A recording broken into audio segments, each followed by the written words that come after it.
Chapter 28. Trust. On the way back, Jianran tried to communicate with Qin Yu several times to let him know the seriousness of this matter. But, when she opened her mouth, she was so frightened by Qin Yu's cold gaze that she swallowed her words back into her stomach. When she got home, she pulled on his sleeve and carefully said, "Qin Yue, just listen to me once. Don't interfere in this matter. It really isn't something you can interfere with." Qin Yue looked at her and reached out to hold the back of her head.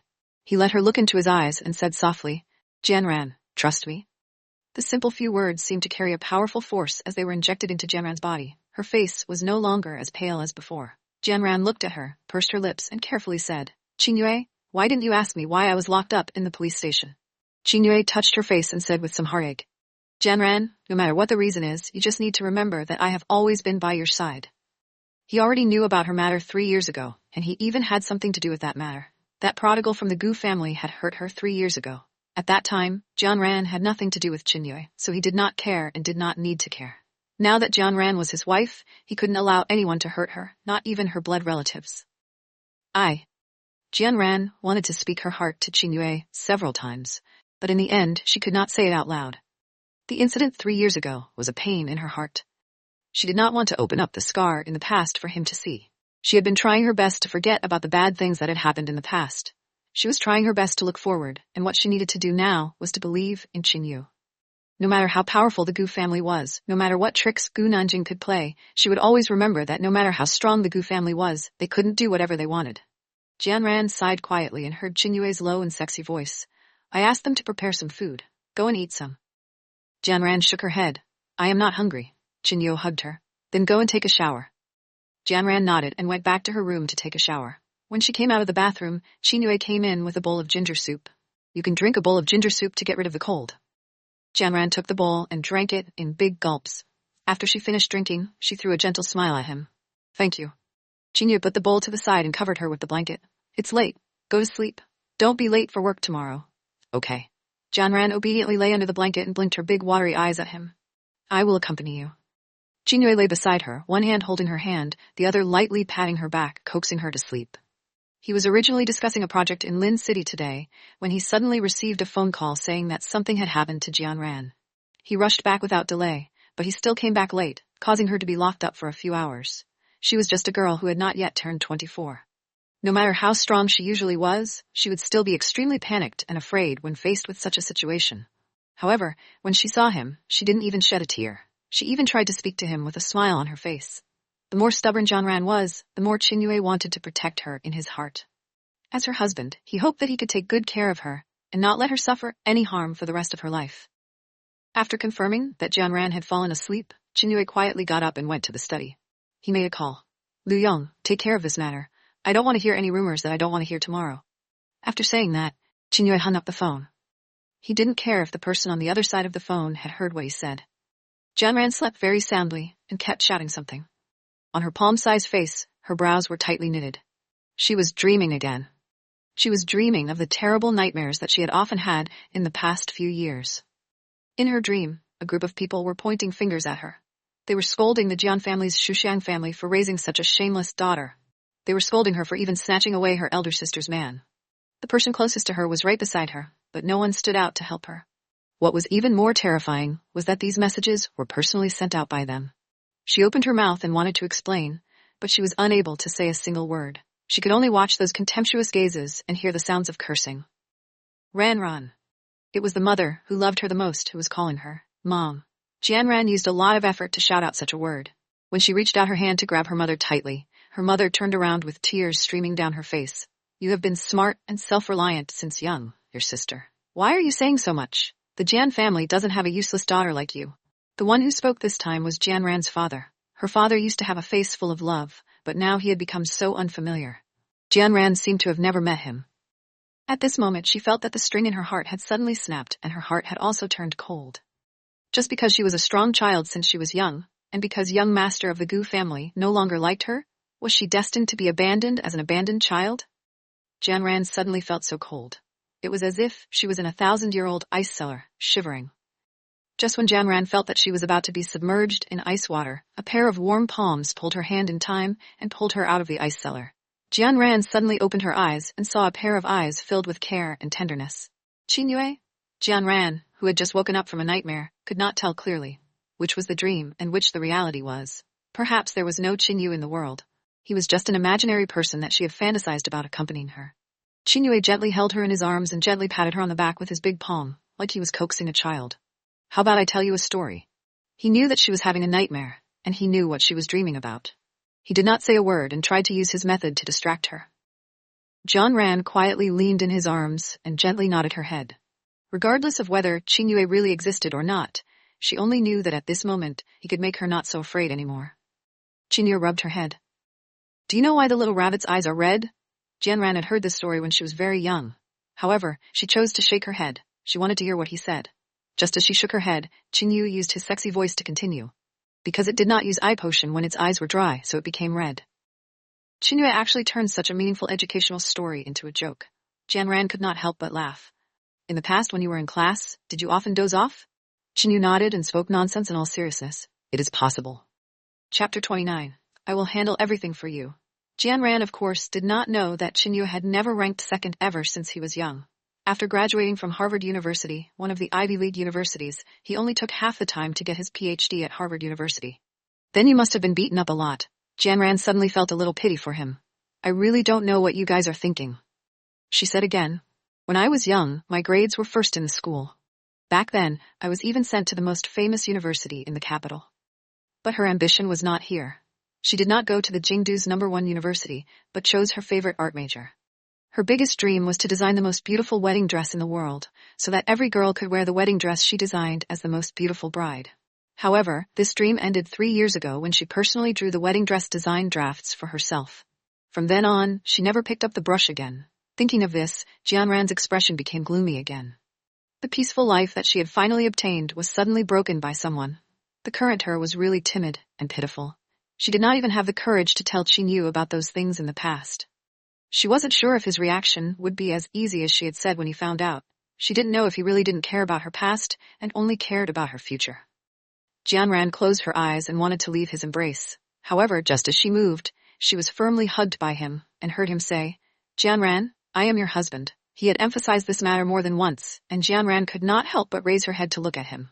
Under the orange and red lights, his expression was not as cold as usual, and even carried a faint soft light which made people feel at ease. Jianran nodded and raised her lips to smile. I know. I am your husband. The 6 words were very simple, but it allowed Jianran to read the meaning in Qinyue's words. Even if there was no love, he was still the person who would accompany her for the rest of her life. In Qinyue's arms, Jianran quickly fell asleep again. In the latter half of the night, Jianran slept very soundly. There were no more nightmares to disturb her.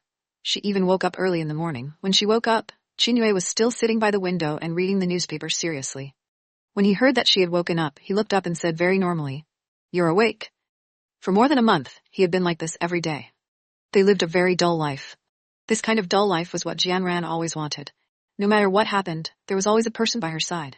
They could live a dull life together, and then they could slowly grow old together. She quickly sat up and smiled brightly. Boss Qin, good morning. They did not mention anything about what happened yesterday, as if those things had never happened, or it was just a nightmare. When they woke up from the dream, everything was still the same. At the breakfast table, Jianran asked Qinyue, Are you still going on a business trip today? Qinyue was eating, but he did not answer. He just shook his head. The workload that he accumulated every day was really not what an ordinary person could bear. But today, he had to prioritize dealing with the innovation technology matter. The Mianmian barked a few times, wanting to attract the mother's attention. It had been neglected from last night until this morning, so it was very dissatisfied. Jianran picked up the Mianmian. She moved closer to its face and rubbed it. Mianmian, I forgot to buy you delicious food last night. I will definitely buy it back for you today. The Mianmian rubbed against Jianran twice and made 2 more whimpers. It probably meant that it had forgiven its mother. Qinyue put down his chopsticks and looked over. He slightly narrowed his eyes. There was only one thought in his heart. This little white dog was really an eyesore. Jianran was still unwilling to take Qinyue's car to work, and Qinyue did not force her. The 2 of them arrived at the company, one after the other. In the morning at work, there were many colleagues waiting at the elevator entrance. When they saw Qinyue, everyone looked over. Boss Qin? Qinyue always snorted coldly. Then he led Xu Huiyi and Liu Yong into the special elevator, leaving everyone with his cold back. Once Qinyue left, everyone began to discuss. Why do I feel that Boss Qin is becoming more and more handsome? Another person added, Why do I feel like Boss Qin just glanced at me? I'm so excited. Someone said, "Who do you think Boss Chin's wife is? What kind of charm did she have that allowed her to be liked by Boss Chin, and he even married her?" Another person added, "I think she must be very beautiful and has a temperament. She must be a good girl. Anyway, she's not an office worker like us." Jian Ran listened to their discussion. Everyone was talking about the gossip about Qin Yue. No one mentioned that she'd beat up the head of Gu family and was arrested and locked up in the police station for half a day yesterday. This made Jian Ran a little surprised, but after thinking about it carefully, she understood what was going on. Gu Nanjing would not be so kind as to help her hide this kind of news. In that case, the only person who would do this was Qin Yue. The innovation technology of Qin Yue was CEO, but compared to the Gu family, the innovation technology wasn't worth mentioning. If Gu Nanjing attacked Qin Yue might not even have the chance to fight back. It wasn't that she didn't believe in Qin Yue's ability, but she knew the Gu family's power and Gu Nanjing's way of handling things. Thinking of this, Jian Ran took a deep breath. No matter what, she had to think of a way to prevent Qin Yue from getting involved in this matter. Just as Jian Ran was worried, she received a new message on her phone. She opened it and saw that it was written simply. A sentence: "You work hard, I will settle everything." After reading the message, Jian Ran subconsciously held her phone tightly, as if she could feel the power Qin Yue gave her. After coming to the office, Jian Ran found out that the Starlight had used the innovation technology as an excuse to get the Starlight project. They cancelled the project with the innovation technology. As expected, she knew Gu Nanjing would definitely seek revenge, but she didn't expect him to act so quickly. The sales department colleagues looked at Jian Ran strangely. Others might not know that she went to the Starlight yesterday. But the people of the sales department knew about it.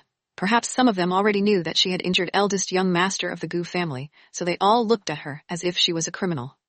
Jian Ran had already experienced an even more malicious and terrifying gaze, so these gazes couldn't scare her. Lin Mei kicked the desk and the seat slid to Jian Ran's side. "Jian Ran, what happened yesterday?" Jian Ran pursed her lips and smiled. "What happened? Jian Ran, we are good colleagues and good friends. If you don't want to tell others, you can tell me. I promise I won't tell anyone." Lin Mei leaned close to Jian Ran's ear and asked in a low voice, "Didn't you go to find Manager Liu to discuss a new project yesterday? Why are they suddenly going to stop working with us?" Chapter 30, I Need an Extra Secretary. Wang Weiming also walked over and looked at Jian Ran worriedly. He then turned to Lin Mei and said, "Lin Mei, if your work is too free, come and help me with this proposal." Lin Mei rolled her eyes and complained. "Wang Weiming, you only know to protect Jian Ran. Why haven't you said anything for me?" Wang Weiming subconsciously looked at Jian Ran and said, "Don't talk nonsense." Wang Weiming knew about Jian Ran's marriage, but he did not tell anyone about it. Maybe it was because he did not want to cause trouble for Jian Ran, or maybe it was because he still had a glimmer of hope. Jian Ran smiled. "All of you can go to work. Boss Chin and the others will handle these things. It is not our turn to worry." At the same time, in Innovation Technology CEO's office, Liu Yang was seriously reporting the situation to Qin Yue. He said, "Boss Chin, everything has been passed down as you ordered. We will let that boy surnamed Gu be proud for a while." Qin Yue's slender fingers lightly tapped on the desk. After a long while, he said, "This is far from enough." Liu Yang and Xu Huiyi looked at each other. The two of them had been by Qin Yue's side for nearly 10 years. For a while, they really did not understand what Qin Yue wanted to say. Qin Yue suddenly changed the topic. "I need an extra secretary." Innovation Technology's business was not big. Other than Liu Yang and Xu Huiyi, Qin Yue still had 4 secretaries, which should be enough. Now that Qin Yue suggested adding a secretary, the two of them only needed to think for a bit to understand what Qin Yue meant. Xu Huiyi immediately said, "I will handle this matter." Very quickly, Xu Huiyi sent an internal email. The content was that Boss Chin needed an additional secretary and needed this person to take over immediately. All department managers could recommend a suitable employee. The moment this news came out, the female employees of each department immediately became excited. They were all eager to try the position of CEO's secretary. If they could become CEO's secretary, they would be half a step into the upper circle. Perhaps something could happen between them and CEO. Even if they could not do anything to CEO, it would be perfect if they could see his pretty face every day. Very quickly, the sales department manager, Zhao Jingqing, received a call from Xu Huiyi. She heard her say, "Manager Zhao, is there a suitable candidate for your department?" Zhao Jingqing thought about all the staff in the department and no one was a professional. She answered honestly, "Special Assistant Xu, my department really does not have a suitable candidate." Xu Huiyi smiled. "Manager Zhao, are you sure?" Zhao Jingqing had stayed in the workplace for so many years and became the manager of the sales department from an unknown little employee, so she must be a capable person. Thus, she thought about everyone in the department one by one. When she thought of Jian Ran, her eyes lit up. "Special Assistant Xu, do you think Jian Ran can do it?" Special Assistant Xu, who was on the other end of the phone, smiled sincerely. "Jian Ran? Is it that Jian Ran who was in charge of the Starlight project last time?" Zhao Jingqing nodded. "Yes, it is her." Su Wei pretended to think for a while, as if she was trying hard to recall this person. After a while, she said, I see that she is very quick-witted. Let her come up and give it a try. After hanging up the phone, Zhao Zhenqing turned her head to look through the shutter window at the office area outside. Everyone was whispering to each other, but Jian Ran was seriously working. She had to admit that Jian Ran was her very capable assistant. For the past 3 years, Jian Ran had been walking step by step. She worked hard but never took credit for it. As Jian Ran's direct superior, Zhao Zhenqing appreciated Jian Ran's workability and attitude. But Zhao Zhenqing's attitude towards Jian Ran was not completely the leader's appreciating of her subordinates. There was a fear that was very likely to be replaced in the depths of her heart. If she did not climb to a higher position before Jian Ran was promoted, then it was very likely that she would be replaced by Jian Ran. Currently, her advantage was that she was old and experienced. In other aspects, she really did not dare to say that she could beat Jian Ran. Now, Special Assistant Shu, who was besides CEO, had taken a fancy to Jian Ran. If she could send Jian Ran over, it would be a good thing for her. Zhao Zhenqing picked up the phone and dialed the number on Jian Ran's desk. Jian Ran, come to my office. Receiving Zhao Zhenqing's call made Jian Ran a little nervous, but she still pretended that nothing happened and entered Zhao Zhenqing's office. Zhao Zhenqing gestured for her to sit and then said, You saw the internal emails Special Assistant Shu sent just now, right? Jian Ran nodded. I saw it. Zhao Zhenqing said again, I recommended you to go, and Special Assistant Shu also agreed. You go and pack up. Jian Ran paused and said, Manager, I have worked in sales department for 3 years and still want to continue working under you. If she became CEO's secretary, then she needed to face Qin Yu at all times. Jian Ran did not want to do this. Zhao Zhenqing sized Jian Ran up. She seemed to want to see through her true thoughts. After a while she said again, This matter has already been settled. If you really don't want to, then go and tell Special Assistant Shu. Jian Ran also knew that this was not something Zhao Zhenqing could decide, so after she went out, she sent a message to Qin Yu. Qin Yue, I want to continue working in sales department. After the message was sent out, Qin Yu did not reply to Jian Ran. Not long after, the people in the company received another email. The matter of the secretary was temporarily put aside, so there was no need for everyone to bother about it. The other eager female employees felt a sense of loss. They thought about how the opportunity that had finally appeared suddenly disappeared. This matter really made them sad. On the other hand, Zhao Zhenqing could not help but look at Jian Ran, who was outside the office area. Her gaze carried a deep inquiry as she thought back to what had happened in Bihai Manor the last time. She was already certain that Jian Ran had a backer behind her. It was just that she did not know whether this backer was CEO or Special Assistant Shu, who was by CEO's side. She did not know. Qin Yue suddenly wanted to transfer Jian Ran to his side to work because he did not want to see what happened yesterday again. After receiving Jian Ran's message, he instinctively wanted to respect Jian Ran's decision and not force her to do anything. Jian Ran was his wife and not his toy. The two of them had an equal relationship, and no one had the right to make decisions for each other. After thinking about it this way, he canceled the matter of adding another secretary, which surprised Liu Yong and Shu He. For many years, as long as it was Qin Yue who made the decision, it had never changed. Today, he broke the precedent because of such a small matter. However, there was nothing to be curious about. In the past, Qin Yue was single. Since he was married now, it was normal for him to consider his wife.